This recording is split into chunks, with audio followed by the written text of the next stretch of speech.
Hello，大家好，我今日要同大家分享一個可能好多人都好鍾意食嘅香港街頭小食，就係碗仔翅啦。有朋友推介我買呢隻素翅話個質素幾好咁話，所以我今次就買嚟試下用啦。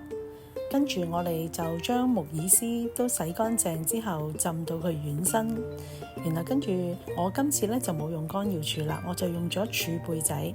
呢柱貝仔唔好睇小佢啊，佢個味道一樣都係咁香咁好味嘅，而且好容易打理，但係價錢就平得多啦。攞嚟煲湯或者做呢啲小食就啱晒啦。浸軟身之後好容易用手搣開，或者用刀壓一壓就可以搣成絲啦。另外我哋剛才已經浸好咗嘅素翅就好似而家咁樣發到又粗又大條，而且好靚嘅顏色。做好晒之後，隔乾淨晒啲水分就擺喺旁邊備用。冬菇我哋就將佢預先浸軟啦，然後跟住切走咗個丁之後，就將佢切成絲。當然啦，用乾冬菇做出嚟嘅效果會更香更理想嘅。跟住我就買埋一個豆腐乾，今次就用咗潮州豆腐乾，因為佢嗰個軟硬度非常之適中，好啱今次做素翅用嘅。我哋將佢切片啦，然後跟住再切成絲，大約好似而家咁樣嘅大細同埋粗幼就最啱啦。因為佢會比較軟身，所以唔好切得太幼，如果喺煮嘅過程裏面就好容易散晒噶啦。做好晒之後，我哋就攞個煲加少少油，先用乾葱去起鑊，爆到佢有香味嘅時候，就可以加埋我哋嘅冬菇絲入去啦。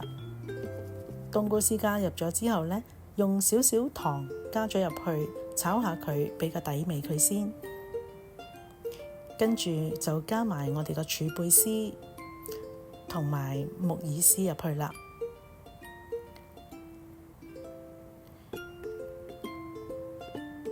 我哋將佢炒香咗，就可以加入大約2000ml 嘅水，放晒啲水入去之後我哋就先煲佢10分鐘。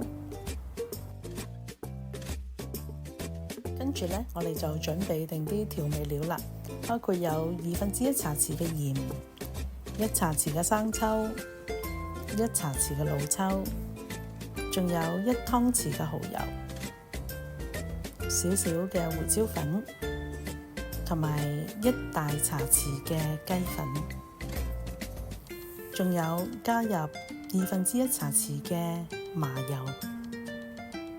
我哋將所有嘅調味料撈勻備用。煲咗10分鐘之後，我哋可以加埋我哋浸冬菇嘅水，同埋浸柱貝嘅水都放埋入去。滾翻起之後我哋就加入埋所有嘅調味料，